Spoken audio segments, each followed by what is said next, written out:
J'ai été la première à croire que ça arrive qu'aux autres. J'ai été la première à ne pas lire la notice de ma pilule alors que c'est clairement dit dans la notice d'une pilule avec œstrogène que les risques liés à cette pilule sont extrêmement graves. Je m'appelle Céleste, j'ai 23 ans et aujourd'hui je viens vous parler du jour où on m'a diagnostiqué une thrombose veineuse cérébrale. Donc j'ai commencé à avoir une très forte douleur dans la tête qui descendait même au niveau de la nuque. Au premier abord, cette douleur, elle m'a pas vraiment alertée. J'ai pris un Doliprane, c'est arrivé une nuit. Je me suis rendormie et le lendemain matin, je me suis réveillée avec quand même un mal de tête, on va dire classique mais assez persistant. Et au bout d'un moment, la douleur s'est intensifiée et c'est devenu insupportable. Et j'ai commencé à vomir, donc c'est là que j'ai décidé de me rendre aux urgences. La médecin que j'ai vue m'a prescrit un scanner cérébral et donc j'ai eu les résultats tout de suite de ma thrombose. Une thrombose veineuse cérébrale, c'est un caillot de sang. Le mien était assez gros, donc en fait c'est du sang qui a coagulé et ça bouche les veines qu'il y a dans le cerveau, ce qui fait que le sang peut plus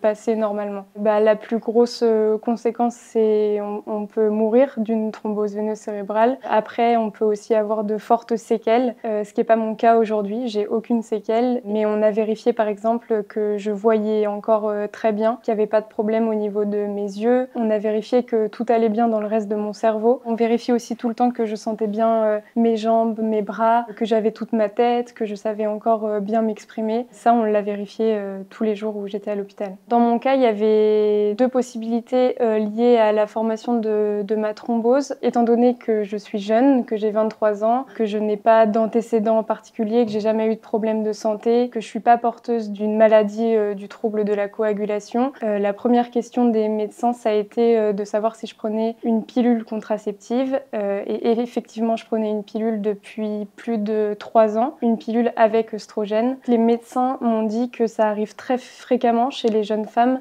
qui prennent un contraceptif oral avec œstrogène. Et la deuxième, c'était de vérifier que je n'ai pas d'anomalie génétique du trouble de la coagulation. Donc on m'a fait tout un bilan génétique qui est revenu négatif. On a juste remarqué une petite anomalie sur un gène qui fait que je serai plus sensible que d'autres personnes à développer une thrombose veineuse cérébrale. Mais les médecins m'ont bien dit qu'ils sont sûrs à 100% que la prise de la pilule avec œstrogène a aggravé du coup le développement de ma thrombose. Je suis sortie de l'hôpital avec un traitement qu'on appelle un anticoagulant, tout simplement un petit comprimé que je prends 2 fois par jour, le matin et le soir. Donc c'est pour fluidifier mon sang, pour faire en sorte qu'il passe mieux dans mes veines et qu'au bout d'un certain moment, le caillot s'en aille. Aujourd'hui, ma thrombose, elle est toujours là, elle va rester pendant au moins 6 mois. Et avec ce traitement-là, il faut faire attention à pas se blesser parce que du coup, si on se blesse, on a le sang qui est extrêmement fluidifié et donc ça peut vite tourner en hémorragie. Et après, j'ai une fatigue un peu forte qui est là tout le temps. Mais ça, je dirais que c'est rien de très grave. Donc au niveau de ma santé mentale, ça a joué forcément. Déjà, la sortie de l'hôpital, c'est pas facile. À l'hôpital, on est vraiment coucouné, on nous surveille tout le temps en fait. Et après, on rentre chez soi et à part nos proches, plus de médecins nous surveillent, donc j'étais inquiète un petit peu constamment. J'ai peur aussi que forcément ça revienne, même si sous traitement il n'y a pas de raison que ça revienne. On n'a pas cessé de me répéter que le risque zéro en médecine il n'existe pas. Et après ça joue sur des petites choses du quotidien, comme je l'ai dit, je suis très fatiguée, je peux pas encore vivre totalement comme avant, même si tout va bien. Et puis ça remet aussi plein de projets en cause.